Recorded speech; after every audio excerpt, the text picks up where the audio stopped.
My name's Dr Charlotte Tottman. I'm a clinical psychologist specialising in cancer-related distress, so that technical term for that is a psycho-oncologist. Which button do I push? Sorry if I get this wrong. Oh, look at that. Righto. Right. So I'm going to talk to you today from three perspectives. From the theory of psycho-oncology, from my clinical practice. I consult 4 days a week in Adelaide in a private practice, and I see people at all stages of their cancer experience and their family members and carers. And I'm also going to talk to you from the perspective of my own personal experience. Quite some time after I'd been working in the cancer space, I was diagnosed with early stage breast cancer. That was in 2018.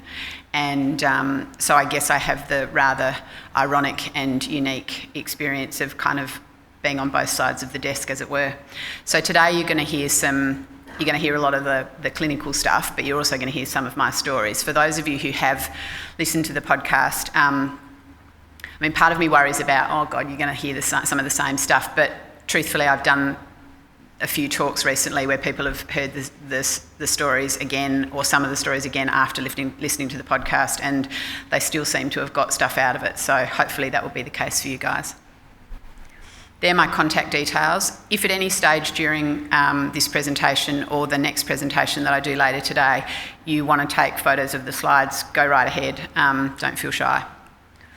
And before I go any further, please, just a trigger warning. Some of the stuff that I talk about does bring up strong emotions. It can trigger memories or just big fat feelings, and it's a really good idea later today to just debrief with someone that you trust.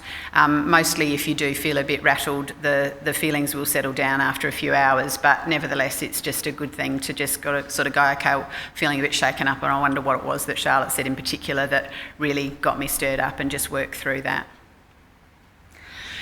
So if there was one message that I was going to give ever for the rest of my life about a cancer experience, it's this.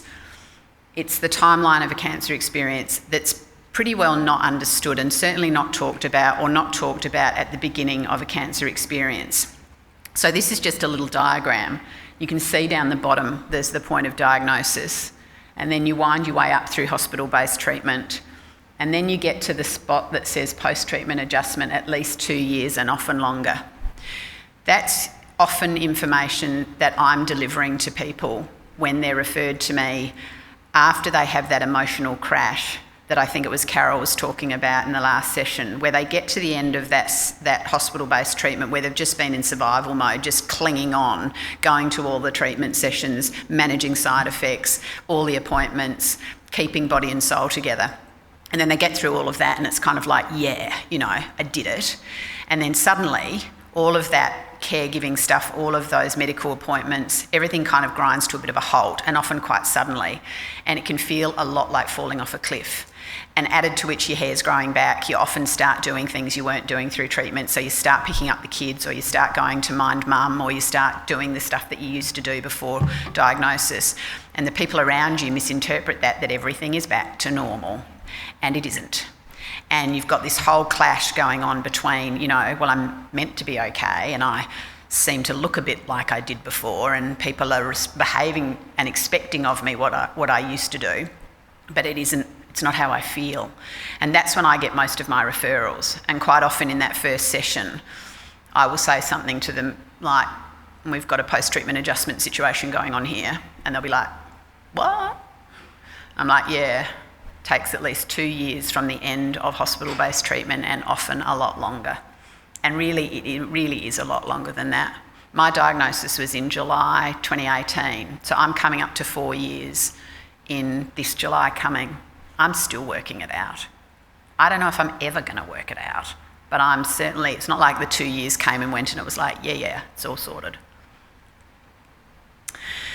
This is an analogy that I use for psychological well-being, the stool analogy, not the other sort of stool. And this is about, I guess, explaining why sometimes we struggle psychologically in the aftermath of a cancer diagnosis. So the way that the stool analogy works is that if you think about your psychological well-being as the seat of the stool, the more stable your stool, the more stable your psychological well-being, the better you cope. The legs on the stool support your psychological well-being, and often those legs are, for most people at least, your family, your friends, your hobbies and interests, work or study or caring, physical health and healthy lifestyle behaviours. It doesn't take a rocket scientist to work out that probably all of those get compromised or taken away after a cancer diagnosis. So the legs on your stools do that. And so your psychological well-being it's not so stable anymore. It starts to tip. So if you have been feeling like things are not quite so easy in your psychological world, that might be why. So today I'm going to talk about common psychological issues in a cancer experience. This is kind of like 8, 7, something like that. These are the big ones. And these are the ones that are kind of covered in the podcast series. I don't think I put a slide up about the podcast series, but for any of you who feel like you'd like to listen to more of my whiny voice after today, you can go to wherever you get your podcasts and just put in breast cancer, and you'll see up front about breast cancer. And my series sits within that. It's a 10-episode series, and it covers all of these and a little bit more in a lot more detail. So I'm going to go through diagnosis shock, emotional isolation, relationship issues, body image concerns, perspective shift, post-treatment adjustment difficulties, and fear of recurrence. Most people I see have all of those at one point or another. Not everything I say is going to be relevant to all of you, but I suspect a large chunk of it will be. This session is going to be kind of more about explaining stuff and fleshing it out with some of my own experience. A little bit later this afternoon, I'm going to give you a sort of like a speed dating thing on strategies, so you'll actually get a whole lot of strategies to take away, but there's not so much of that in this session. So diagnosis shock. Anyone who's living through a cancer diagnosis or has been through a cancer diagnosis will probably know what this means. That's mine, 23rd of July 2018, 5:30 p.m. when Andrew, my breast surgeon, swiveled his head around and said, "I'm not going to pull any punches, Charlotte, you've got breast cancer." Every time I say that, you'd think after all this time that wouldn't get me, and it still does. It really friggin' does. And at that moment, a bomb went off in my brain. And Rob, my husband, who's also a clinical psychologist, you'd think one in the family would be enough, but he was sitting there too. And Andrew, my breast surgeon, and Rob and I sat in that room for another 20 minutes. We all talked. Questions and answers. I have no recollection of that 20 minutes at all. I know I was there. I was an active participant. I don't have a clue what was said. Not a clue. Thank God, we then went into the next room and met with the breast care nurses, who did a whole lot more talking, and thank goodness they wrote stuff down. Because then when we got home and I said to Robin, "Do you have any idea what we're meant to do next?" And he was like, "Nah." And then we looked at the page and it was like, okay, this is what we do. We follow this list of instructions. So I suspect that a lot of you have felt similar things. Diagnosis shock sets off fight and flight. Fight and flight is our survival instinct. Basically, it's about like either running away or standing up and fighting. Your brain doesn't make the distinction between someone pulling a gun on you and somebody telling you that you've got a cancer diagnosis. It feels the same in the moment. It feels like you're going to die, even though intellectually you might know that's absolutely not the case, because usually a cancer diagnosis, especially an early stage breast cancer diagnosis, is not an imminent threat to life, but it feels like it is. I went into information control. The first few days I was obsessed with who knew what. I was like, you can't tell that person without telling that person, or what do they know, or what did you say, or you've got to use this language or whatever. And my husband's like, "Mate, calm down." And what I recognise now is that was my way of trying to control something when everything else was feeling very out of control. It was instant change, and you are thrust into this action kind of survival mode thing. Now, what that means is that you're very much focused on what you've got to do the next morning, the next afternoon, the next day, the next week. Your psychological system effectively is put on hold, which is a good thing, a necessary thing, because you're being asked to process literally too much information. There's too much medical information, emotional information, practical information. You've got to sort out your life, you've got to sort out your family, you've got to sort out your finances, your work. And so you can't really dedicate personal resources to sorting out your emotional system. So it's like someone presses the pause button and it stays on pause until the end of hospital-based treatment. And then it's like somebody magically takes their finger off the pause button, and all of that stuff, all of the implications, what it all means for you, what it all means for your future, for your family's future, it all comes roaring back at you like a tidal wave. And that's that post-treatment adjustment stuff, and that's why a lot of people get referred to me at that point in time. Emotional isolation. So, emotional isolation is best summed up by the feeling they don't get it. Even when you're surrounded by people who love you and who obviously care about you and are actively doing that, that feeling that, like, even with all of that love and support, that they just don't get it. It's weird because, like, if you're on a desert island, then your brain goes, well, if I feel emotionally isolated, that makes sense because I'm on a desert island. But when you're surrounded by people who love and actively care for you, it's kind of like, well, why do I feel so isolated when clearly I'm not? My experience of emotional isolation was twofold. I have two husbands, a first husband and a second husband, a current husband, and both of them, pardon my French, screwed up.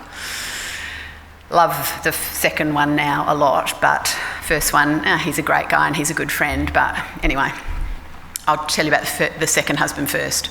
So Rob, he's a legend. He often comes to these things and he's often sitting over there when I tell this story, looking sheepish.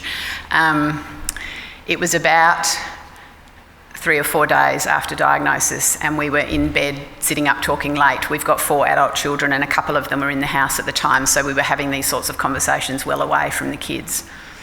And he said to me, I just don't want our life to be all about cancer.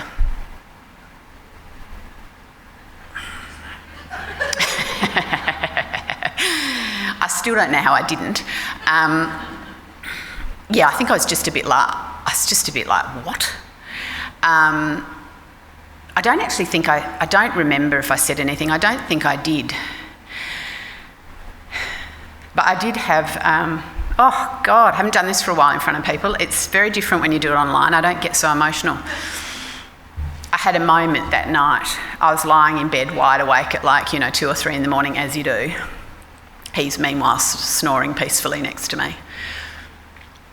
And I had this thought that, at the end of the day, ultimately, no matter how fabulous your relationship is, and we have a very good marriage, but ultimately we're all alone. And boy, was it that was a moment. And I thought, yeah, this is for me. This experience is for me alone. And when Rob and I talk about it now, he is very sheepish. But he says to me, yeah, you're the only one in the MRI machine. And I thought, God, that's a good way of putting it. Doesn't matter how many people love you. Doesn't matter how many people are in the car or in the waiting room, if they could be with COVID. You're the only one in the MRI machine. Then my first husband, Peter, he lives in London, and he just happened to be back in Australia. When he's back in Australia, because he's the biological father of the older 3 of our 4 children. So he always comes around and has dinner and stuff. Anyway, this Monday afternoon I was home alone, and it was about 8 weeks after I'd had a double mastectomy. I was pretty raw physically and emotionally, but I was looking pretty good. Had clothes on, I wasn't in my pyjamas, and it was the middle of the afternoon and no one else was around, and he popped in for a cup of tea. And the other thing that had happened was that in the days before, a really close friend of mine had died of pancreatic cancer after 5 weeks, and her funeral was in the days that followed Peter's visit. And so I was pretty upset, but I wasn't showing it outwardly. So he comes in, and for anybody who's had more than one husband, or one husband that you don't have anymore, you might experience this sort of like familiar dynamic that you get back into. We haven't been married for like 30 years, but he comes back into the room, and it's like I turn into that person I was 30 years ago. It drives me insane. So he comes in, we're having tea, and he's sitting on one couch and I'm sitting on one, kind of at 90-degree angles. And we're talking about everything. And I start to get a bit teary about my friend Deb, who's died. And Pete goes, Charlie, because my family calls me Charlie. He goes, Charlie, you can't get this upset every time somebody dies from cancer. And I'm just like... Now, if it had been me of old, I would have reared up There would have been an argument, which is why we're not married anymore. I would have been the emotional female to his kind of patronising, male. But I didn't. I thought, you so don't get it. My God, you don't get it. So I said to him, I don't know where this came from, frankly, but anyway, this is what happened. I said to him, I'm going to do something, so just, bear with me. And I stood up and I think I was wearing like a lounge suit, leisure suit, something. So I had a pant on and a top. And I stood up and I just lifted up my top. So I'm 8 weeks post double mastectomy, so still pretty messy. I had seromas that were being drained every 2 days for 8 weeks, so definitely still pretty messy. Lots of bruising, possibly still some tapes. It was pretty ghastly. Anyway, I lifted up my top and I just said, look, this is what I'm dealing with. And I don't know if you've ever watched a cartoon where in the cartoon character turns into stone and then they just sort of crumble into a pile on the floor. That's what his face did, which was excellent.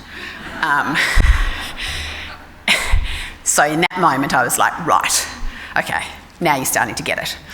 So then I put my top down and I sat down and then he stood up. Now, bearing in mind, we're friends, but we're not, if we hug and kiss, we're like, this. We're not close.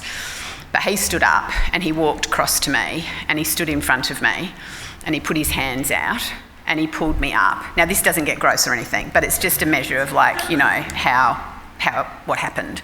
And he pulled me up and then he just gave me a really, really big A-frame hug.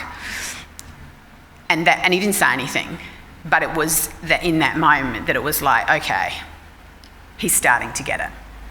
And since then, he has been so much more of a human being with me, to the extent that when I asked him, could I tell this story in the podcast, he was like, absolutely. That's not his normal form. He's got the emotional intelligence of a brick, but he was like, yes, for sure. And then when we launched the podcast, he lives in London, I sent him the link. He sends the podcast on to other people, knowing that he's in that, being made to look like a dick. So, we've made some progress. The thing about these experiences, they reflect... going backwards. They reflect this situation, emotional isolation. This is a cycle. Up the top, on the right-hand side, you're feeling emotionally vulnerable. And when you're feeling emotionally vulnerable, you seek emotional support from others. I don't mean you go out with a flag going, I need emotional support, but your brain is looking for it. If you fail to locate or receive the emotional support, often what happens is you emotionally withdraw. It's an instinct response. It's like, you're not giving me what I want, this isn't safe for me, the only safe thing to do is to pull back. But of course, what that does is it leaves you even more emotionally isolated. So when I did that thing of lifting my top with Peter, that was me stepping back into that space. That was me making myself more vulnerable. Now, that makes me sound like a smartass and like I knew what I was doing. I didn't. It was instinct at the time. But I'm really glad I did it because, it gives me an example to talk about. But it also meant that actually I got more of what I wanted from Peter, which was frankly astonishing. But if I hadn't lifted my top, there is no way that would have happened. As a clinical psychologist, I'm often encouraging people to not step too far back. But I've got to tell you, it's very counterintuitive for the human brain to go, I'm going to step into a space that wasn't safe for me last week. Because your brain's going, that doesn't make any sense. So sometimes it's about at least understanding what's going on and understanding why you might be withdrawing and maybe giving yourself the chance to do it, but maybe not forever. And maybe also stepping gently back into that space. I'm not suggesting for a minute that you pull up your top and show people your chest. That's not what this is about at all.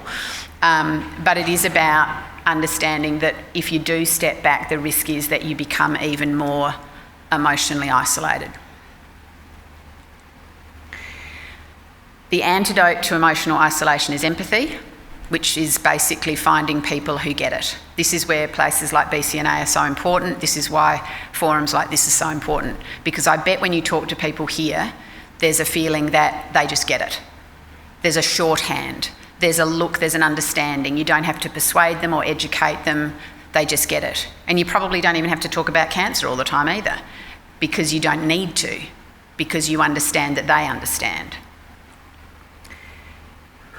The word of caution that I always give with empathy is just to make sure that you appreciate that even if you connect with other people who feel like they get it and who might have been through a similar experience, is just the caution that their experience is not your experience.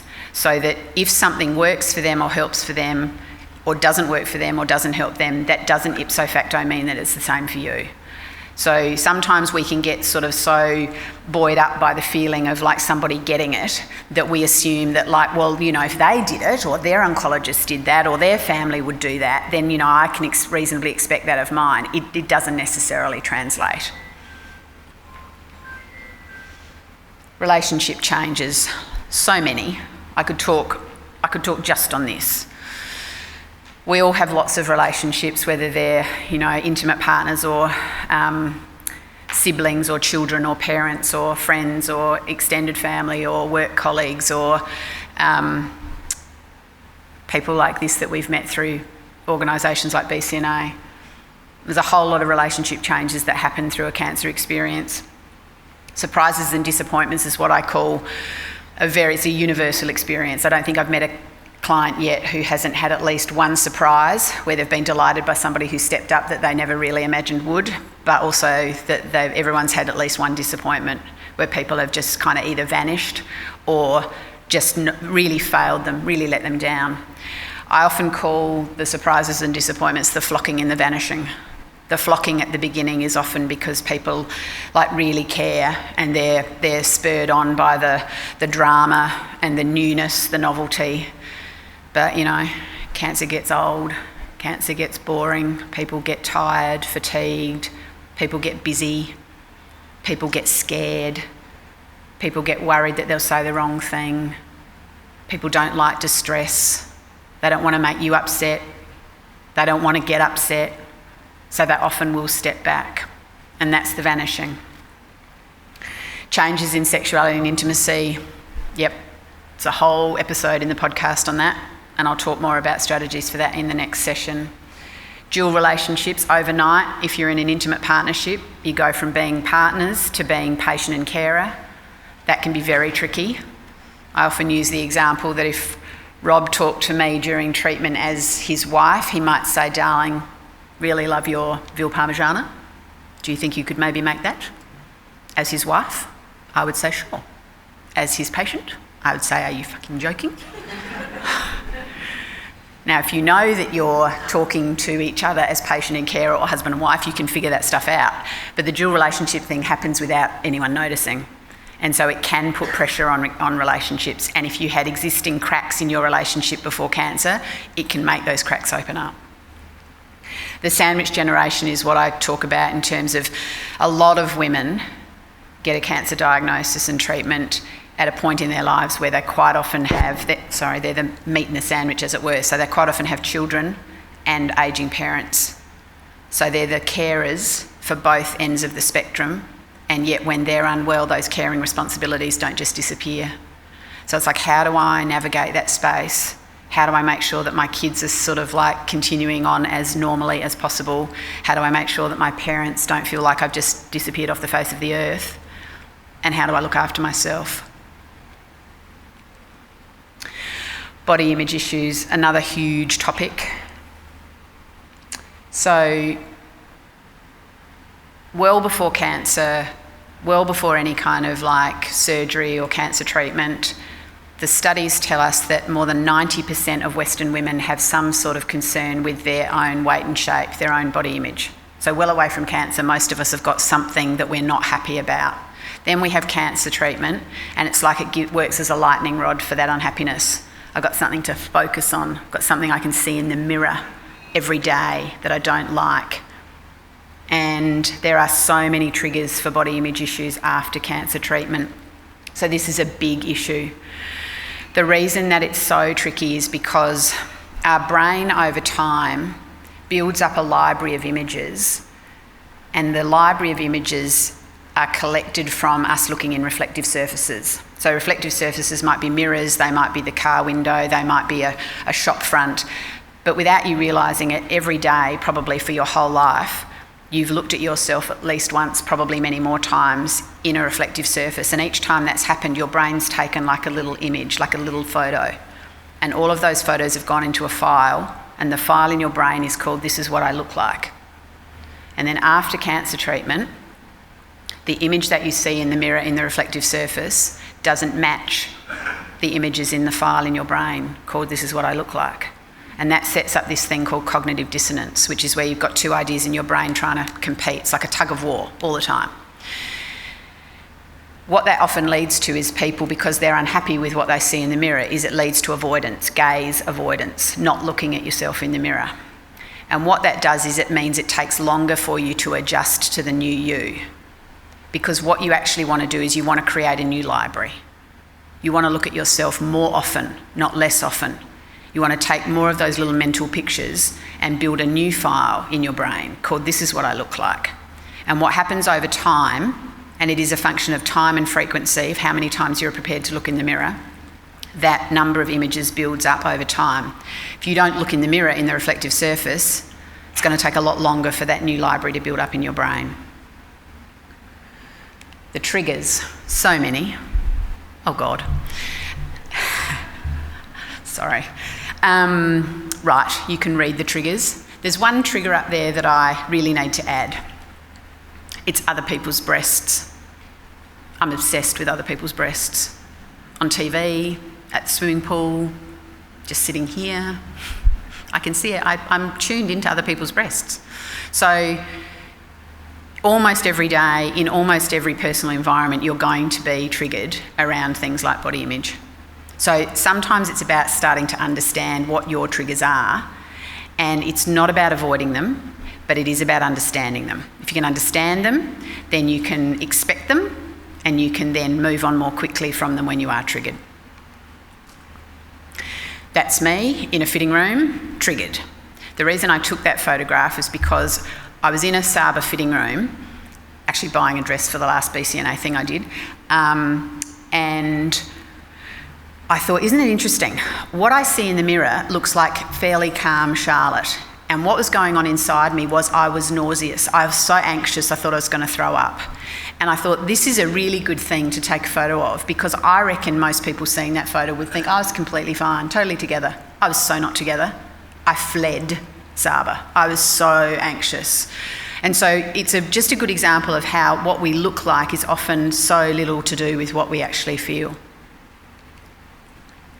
The snow globe effect describes the perspective change that happens after a cancer diagnosis. So this is a snow globe, very little, but it's what you see at little tourist kind of outlets. It's a landscape and it's got a whole little bunch of snowflakes inside, and the analogy goes like this. The snow globe's your life, and a cancer diagnosis does that, shakes up your life, and all the little snowflakes are your values and priorities. And when they settle, none of them settle exactly where they were before. So stuff that didn't used to matter now matters, and stuff that mattered before sometimes doesn't matter anymore. And that can be that can lead to really big changes, or really small changes, or both. People can leave jobs, or partners, or buy new houses, but more frequently, they just get clearer about doing the stuff that works for them and not apologising for that. So it can be a really powerful thing. Increased clarity and an increased willingness to prioritise your own needs. Post-treatment adjustment, I talked about that before. This is your life. Now, the risk with post-treatment adjustment is that we do too much too soon, and that we don't take account of the physical changes that cancer diagnosis and treatment has wrought. So a quick summary of that is that's your life, that's your diagnosis. You've got your pre-cancer life and your post-cancer life, your normal and your new normal. People hate that word. Sorry. In your pre-cancer life, you've got expectations, standards and behaviours that usually work really well for you. Get shit done, succeed, manage a whole lot of stuff. Women, multitasking, ball juggling, absolute superheroes. We take those expectations into our post-cancer new normal. We hold ourselves to the same standards, and we often aren't able to do things as well, as quickly, as long as we used to do them. And that sets up feelings of failure, disappointment and frustration. I spent a lot of time working with women on this. I did not do this. I was a really good example of do what I say, not what I do. I went back to work too soon. I did too much. 9 months later, massive psychological crash. Fear of cancer recurrence is the fear of cancer coming back. Up to 99% of people experience this. It's normal. It's filthy. Lots of triggers. On diagnosis, a new treatment phase, diagnosis or death of a friend or a family member, cancer anniversaries, media stories, medical reviews and physical symptoms. So if you think about that, all of those triggers across a year, you're going to have a whole lot of them. Maybe a dozen or more, which means about every few weeks you're going to have a fear of cancer recurrence, which means we need to make room for it, like a little uninvited companion for the rest of our lives. That was me in February of this year. Big fear of cancer recurrence. Lots of back pain. I avoided telling my oncologist because I knew as soon as I did I'd be back in that bloody scanning machine, which I was. 4 days it took for the results to come through. 4 days we were planning my funeral. We had it all going on. Rob and I, he was just as scared as me. I've got inflammation in my spine. Yay. Give me any amount of inflammation as long as it's not Mets. But it was really, really scary. Fear has a bad reputation. It's like anxiety's a bad thing. Anxiety's not a bad thing, it's a normal thing. You want to have a level of anxiety. It's your internal burglar alarm. It's the thing that keeps you safe. We turn off your burglar alarm. What happens? The burglars can get in. We want not too much fear, not no fear. We want the Goldilocks amount of fear. We want enough to keep you paying attention, not so much that you're paralysed. And you can use your fear as a motivator. You can't get rid of fear of recurrence. You may as well make it work for you. You can use it to engage in healthy lifestyle behaviours. I do 15 minutes on the treadmill every day. Do I like it? No. Do I ever want to do it? No. Do I do it? Yes. Because it keeps my body healthier. That keeps my fear of recurrence healthier. What to do if you need some support? It's really hard to access people like me. It shouldn't be. It should be much easier, but it isn't. We're hard to get into and we cost. So I'm only one sort of option. Empathetic others, definitely. Catching up with people who get it, really important. Your GP, your trusted GP, is not a bad proxy for emotional support occasionally. Now, that's hard because you can't always get in, and even if you can, they don't always have the time. Your breast care nurse, excellent source of support, and a therapist. We are going to hear more from you in a little...